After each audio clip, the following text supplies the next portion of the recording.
हमारे रोज काम करने से, खेलने कूदने से और दिन भर की गर्मी के कारण शरीर से हमारे ढेर सारे सेल जो कोशिकाएं होती हैं वो उनकी लगभग 500 कोशिकाओं के डेथ हो जाते हैं, वो नए बन जाते हैं और साथ ही साथ बहुत पसीना होता है।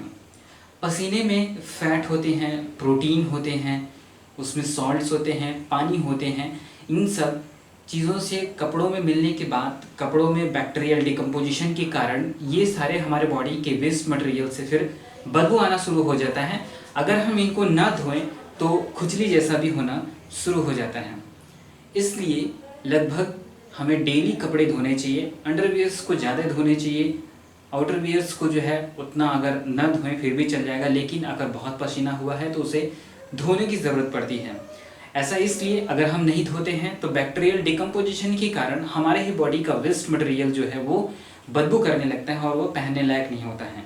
अगर हम किसी और के पास जाते हैं, बदबू आती है तो हमें अनईजीनेस जो है फील होती है। इसलिए हम कपड़ों के साथ साथ बाकी चीज़ों को धोते हैं और उस धोने के लिए हम जो है साबुन या फिर डिटर्जेंट का प्रयोग करते हैं। साबुन हम जो है अपने शरीर को धोने के लिए प्रयोग करते हैं। पसीने के बाद जब पसीने में सेबम नाम का एक फैटी एसिड जैसा प्रोडक्ट या ऑयल प्रोडक्ट निकलता है, हमारे बॉडी के ऊपर लगा रहता है, इस पे बैक्टीरियल एक्शन होता है, डिग्रेडेशन के कारण जो है ये बदबू करता है। तो धोने के लिए हम साबुन का प्रयोग करते हैं, हम नहाने के लिए जो है साबुन का प्रयोग करते हैं। साबुन होता क्या है? यह सोडियम और पोटेशियम का सॉल्ट होता है कार्बोक्सिलिक एसिड के साथ। सॉल्ट बनता है एसिड और बेस को मिला के। यहाँ पे हम बेस सोडियम हाइड्रोक्साइड या पोटेशियम हाइड्रोक्साइड लेंगे, इसको रिएक्ट कराएंगे फैटी एसिड स्टेरिक एसिड के साथ, जो कि 18 कार्बन कंपाउंड है और बनाएगा सोप, और जिसका एक्शन होता है क्लींजिंग, साफ करने की ये प्रॉपर्टी होती है पानी के साथ। So a soap has a large non ionic part. साबुन में जो है एक बड़ा नॉन आयोनिक पार्ट होता है जिसे हाइड्रोकार्बन कहते हैं, और आयोनिक ग्रुप होता है जो सोडियम के द्वारा या फिर पोटेशियम के द्वारा बनाया जाता है। उदाहरण के तौर पे यहाँ सोडियम स्टेरेट एक साबुन है और ये बनाया जाता है sodium salt of long chain saturated fatty acid stearic acid. मतलब सोडियम स्टेरेट को जो है एक सैचुरेटेड कार्बोक्सिलिक एसिड है, स्टेरिक एसिड 18 कार्बन कंपाउंड हो, इसको रिएक्ट किया जाता है सोडियम के साथ तो sodium salt of stearic acid form करता है सोडियम स्टेरेट। ये 18 कार्बनिक रसायन है जो सोडियम के साथ रिएक्ट करके सोडियम स्टेरेट बनाता है, और इसको हम साबुन की तरह साफ सफाई के लिए पानी के साथ प्रयोग करते हैं। दूसरा उदाहरण है सोडियम पामिटेट। सोडियम पामिटेट में पामिटिक एसिड सोडियम के साथ सॉल्ट फॉर्म करता है। ये एक 16 कार्बन कंपाउंड और कार्बोक्सिलिक एसिड है जो रिएक्ट करता है सोडियम हाइड्रोक्साइड के साथ, फॉर्म करता है sodium palmitate a soap. Soup बनाने का तरीका देखते हैं। सूप बनाने के लिए फैट और ऑयल जो लिया जाता है वो या तो जानवरों से लिया जाता है या तो पेड़ पौधों से लिया जाता है। इन फैट और ऑयल को लेने के बाद इसको सोडियम हाइड्रोक्साइड, जिसे कॉस्टिक सोडा भी कहते हैं, उसके साथ गर्म किया जाता है। गर्म करने पे ये ऑयल और फैट, वसा जिसे कहते हैं, ये उससे रिएक्ट करता है और सोप बनाता है और ग्लिसरॉल बनाता है। यहाँ पे रिएक्शन में उदाहरण देख सकते हैं। फैट और ऑयल जो कि प्लांट या फिर एनिमल से लिया जाता है, इसको सोडियम हाइड्रोक्साइड, कॉस्टिक सोडा भी जिसे कहते हैं, उसके साथ गर्म करेंगे और हमें मिलेगा सोप, जो कि sodium salt of fatty acid होता है, और साथ में बाय प्रोडक्ट रहेगा ग्लिसरॉल। इसको हम सोप की तरह प्रयोग करते हैं। ये जो ओवरऑल रिएक्शन होता है जिसमें तेल सोडियम हाइड्रोक्साइड के साथ मिलके sodium salt of fatty acid बन जाता है, इस रिएक्शन को सपोनिफिकेशन भी कहते हैं। तो the method is also known as saponification. तेल या वसा जो प्रयोग किया जाता है साबुन बनाने के लिए वो होते हैं cotton seed oil, coconut oil होते हैं, सोयाबीन ऑयल होता है, कैस्टर ऑयल होता है, लीन सीड या फिर पाम का ऑयल या ऑलिव ऑयल होते हैं। इन सभी तेलों का प्रयोग किया जाता है साबुन बनाने के लिए। लैब में सोप बनाने का तरीका यूँ है। सबसे पहले इसमें हम रॉ मटेरियल लेंगे। रॉ मटेरियल में इसमें वेजिटेबल ऑयल है, सोडियम हाइड्रोक्साइड जिसे कॉस्टिक सोडा भी कहते हैं, और सोडियम क्लोराइड। बनाने के लिए बीकर में सबसे पहले 20 ml कैस्टर ऑयल लेंगे, फिर उसमें 30 ml 20% सोडियम हाइड्रोक्साइड सॉल्यूशन लेंगे, उसको फिर गर्म करेंगे और तब तक उसको शेक करेंगे, हिलाएंगे ग्लास रॉड से जब तक कि पेस्ट फॉर्म में सोप न बन जाए। उसके बाद इसमें 5 से 10 ग्राम जो है उसमें सोडियम क्लोराइड ऐड करेंगे और इसको ठंडा होने के लिए फिर छोड़ देंगे। ठंडा होने पे साबुन जो है वो नीचे बैठ जाएगा, उसे फिर लेके हम जो है पीसेस में काट लेंगे और ये जो पीसेस है उसी को ही हम सोप बार कहते हैं। साबुन बनाने के तरीके में नमक क्यों प्रयोग किया जाता है उसको यहाँ पे समझते हैं। हमने देखा कि साबुन बनाने के लिए कैस्टर ऑयल के साथ सोडियम हाइड्रोक्साइड जो कि कॉस्टिक सोडा भी के नाम से जाना जाता है, उसको मिलाने के बाद गर्म किया जाता है और उसको ग्लास रॉड से लगातार हिलाया जाता है। ऐसा करने पे धीरे धीरे रिएक्शन होता है और सोप का पेस्ट बनता है। सोप का पेस्ट बनने के बाद उसमें सोडियम क्लोराइड मिलाया जाता है ताकि उसमें ज़्यादा से ज़्यादा जो सोप घुला हुआ है वह सॉल्यूशन में से बाहर निकल जाए सॉलिड फॉर्म की तरह। ऐसा क्यों होता है उसका कारण देखते हैं। साबुन एक लॉन्ग चेन फैटी एसिड और सोडियम का एक सॉल्ट होता है, तो सॉल्ट होने के कारण ये पानी में घुला हुआ रहेगा, वह स्टीरेट आयन और सोडियम आयन में टूट जाएगा। जब हम इसमें सोडियम क्लोराइड मिलाएंगे तो सोडियम क्लोराइड भी पानी में घुलने के बाद सोडियम आयन और क्लोराइड आयन बनाता है। सोडियम आयन जो है सोप के द्वारा जो सोडियम आयन दिया जाता है टूटने के बाद उसके साथ कॉमन आयन इफेक्ट देगा, जिसके कारण ये सोडियम इस स्टेरेट आयन के साथ मिलकर ये सॉलिड फॉर्म में साबुन बन जाएगा। ये सोप सॉलिड फॉर्म में बन जाएगा और पानी से बाहर निकल जाएगा। इसलिए साबुन बनाते वक्त सोडियम क्लोराइड और नमक का प्रयोग किया जाता है ताकि ज़्यादा से ज़्यादा साबुन जो है वो पानी से बाहर निकल जाए, वह एक ठोस पदार्थ की तरह जिसको कलेक्ट करके फिर सोप बार और साबुन के टुकड़े बनाए जाएं। साबुन किस तरह से हमारे कपड़ों और शरीर को साफ करता है इसको समझने के लिए सबसे पहले देखते हैं साबुन का यौगिक क्या है, मॉलिक्यूलर स्ट्रक्चर क्या है। साबुन हमने बनाते वक्त देखा हुआ था कि उसको बनाने के लिए कैस्टर ऑयल, कॉस्टिक सोडा और सोडियम क्लोराइड की ज़रूरत थी, जिसमें कैस्टर ऑयल और सोडियम हाइड्रोक्साइड मिलके ये सोप सॉल्ट बनाते हैं, जिसमें सोप में एक लॉन्ग हाइड्रोकार्बन चेन होता है और एक सोडियम पार्ट होता है। तो इसमें ये जो लॉन्ग हाइड्रोकार्बन चेन होता है ये ऑयल फिलिक मतलब तेल में घुलनशील पार्ट होता है और यहाँ पे जो सोडियम है ये पानी में घुलनशील पार्ट होता है। ये दोनों आपस में मिले रहते हैं, जिनके कारण ही साबुन का धोने का कार्य होता है। कैसे होता है वो देखते हैं। तो इस साबुन के दो पार्ट हुए, उन दोनों पार्ट को यहाँ पे दर्शा सकते हैं कि ये वाला भाग हाइड्रोकार्बन होता है जो तेल में घुलनशील होता है और ये वाला पार्ट जो है वो पानी में घुलनशील होता है।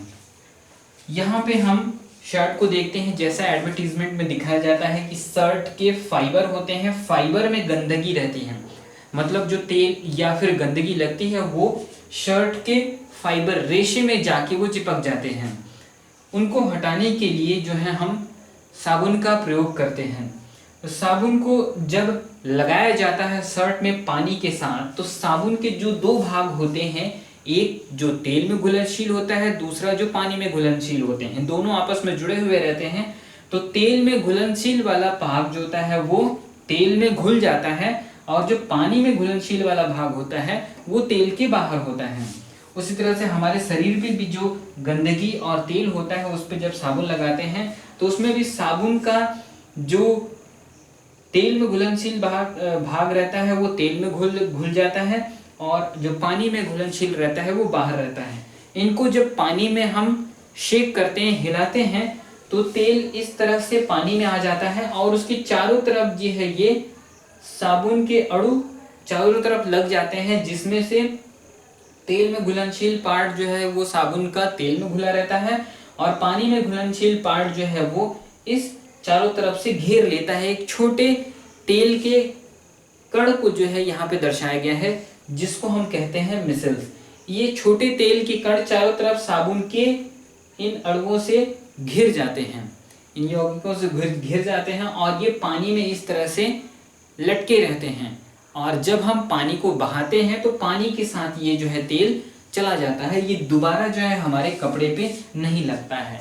इस तरह से है जो है साबुन हमारे कपड़ों को या फिर हमारे शरीर पे जो तेल या फिर गंदगी लगती है उसको साफ कर देते हैं।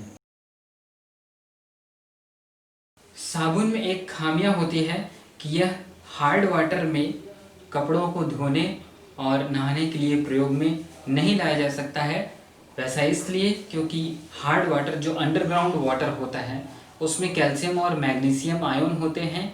इसके फैटी एसिड के साथ रिएक्ट करके वो कैल्शियम स्टेरेट या पामीटेट बना लेता है, मैग्नीशियम स्टेरेट और पामीटेट बना लेते हैं, जो कि एक इनसॉल्युबल प्रेसिपिटेट है और यह कपड़ों और शरीर को धो नहीं सकते हैं।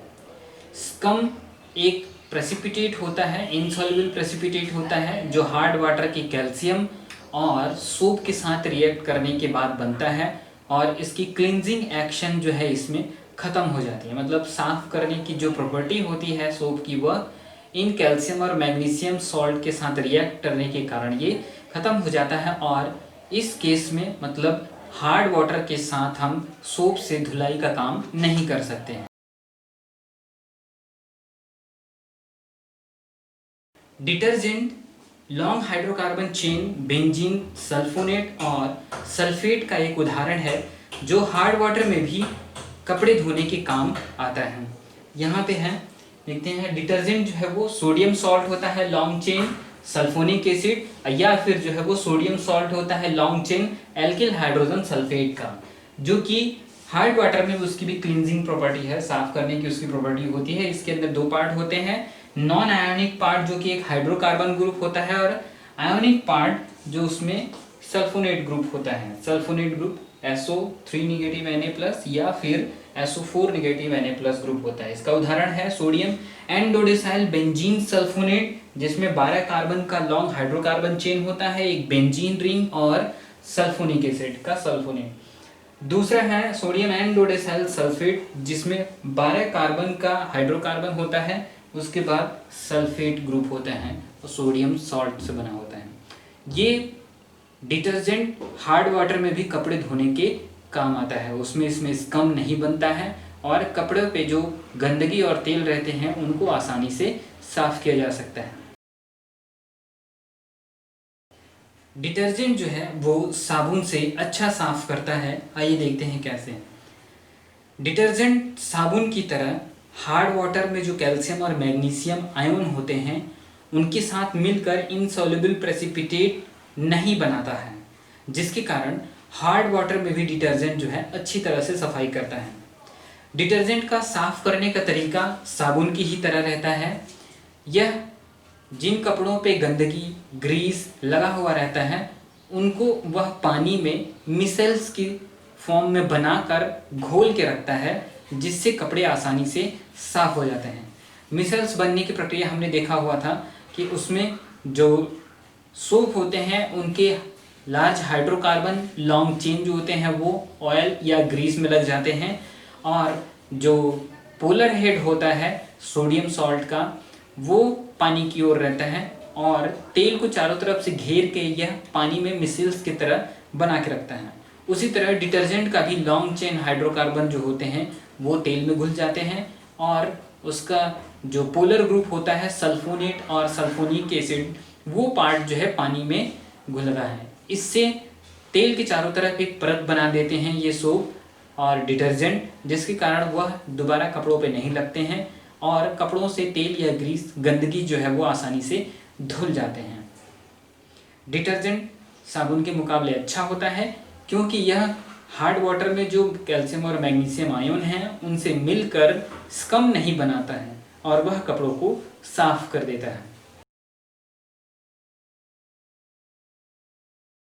डिटर्जेंट और सोप में हम फ़र्क देखें तो सोप जो होता है वो सोडियम सॉल्ट होता है, कार्बोक्सिलिक एसिड का एक लॉन्ग चेन फैटी एसिड का होता है, जबकि डिटर्जेंट जो है वो सोडियम सॉल्ट होता है, बेंजीन सल्फोनिक एसिड और